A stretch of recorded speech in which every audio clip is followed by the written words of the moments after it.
আজি আগবঢ়াবলৈ লৈছোঁ। আমি প্ৰথমেই শলাগ জনাইছোঁ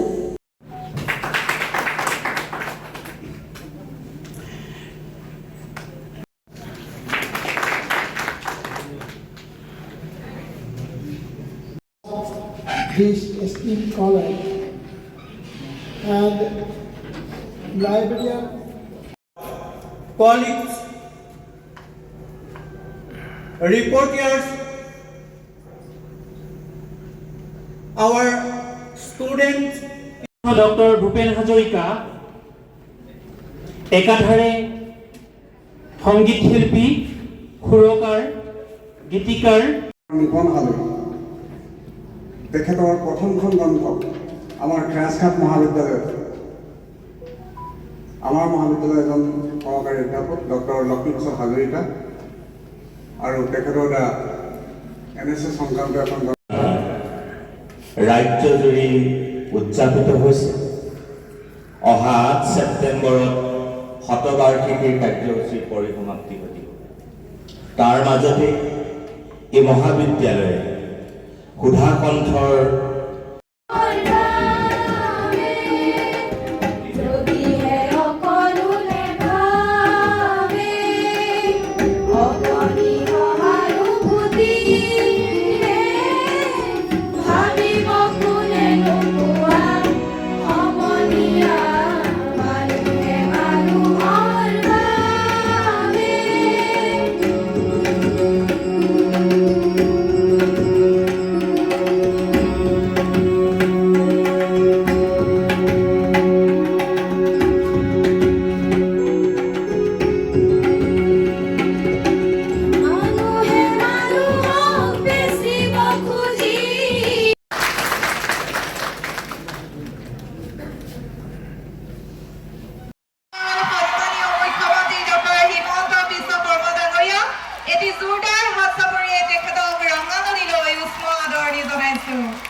মাননীয় মুখ্যমন্ত্ৰীগৰাকী আমাৰ মাজত আহি উপস্থিত হৈছেহি।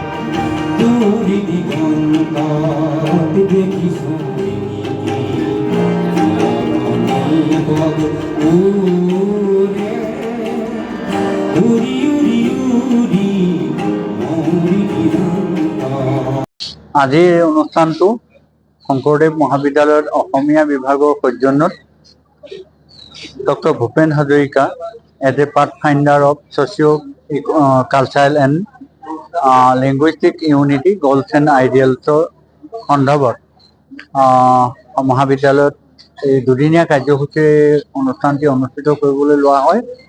ইয়াতে বিভিন্ন প্ৰান্তৰ পৰা আমাৰ যিসকল সমল ব্যক্তি উপস্থিত হয়। আজি পুৱাৰ ভাগতে আমাৰ আৰম্ভণি অনুষ্ঠানটো হয় আৰু আৰম্ভণি অনুষ্ঠানৰ লগত সংগতি ৰাখি এখন গ্ৰন্থও উন্মোচন কৰা হয়। এই অনুষ্ঠানটিত যথেষ্ট সংখ্যক আমাৰ গৱেষক, ছাত্ৰ ছাত্ৰী আৰু বিভিন্ন প্ৰান্তৰ পৰা অহা সমল ব্যক্তিয়ে উপস্থিত থাকি সভাখন সাফল্যমণ্ডিত কৰে। অহাকালিলৈ আমাৰ যথেষ্ট সংখ্যক গৱেষকে পাঠদান কৰিব আৰু এই পাঠদান অনুষ্ঠানটিত আমাৰ ইণ্ডিয়ান কাউন্সিল অফ হিষ্টৰিকেল ৰিচাৰ্চৰ ডক্টৰ নীতিন কুমাৰ, তেখেত এছিষ্টেণ্ট ডাইৰেক্টৰ অফ ICSR আৰু লগতে জৱাহৰলাল নেহৰু বিশ্ববিদ্যালয়ৰ অধ্যাপিকা ডক্টৰ গৌৰী দে উপস্থিত থাকিব আৰু লগতে আমাৰ থলুৱাভাৱে আমাৰ মহাবিদ্যালয়ত এই গৱেষণা বা আলোচনা সত্ৰখন নিয়াৰিকৈ পৰিচালিত কৰিবৰ কাৰণে অধ্যক্ষৰ লগতে সমল ব্যক্তিও উপস্থিত থাকিব।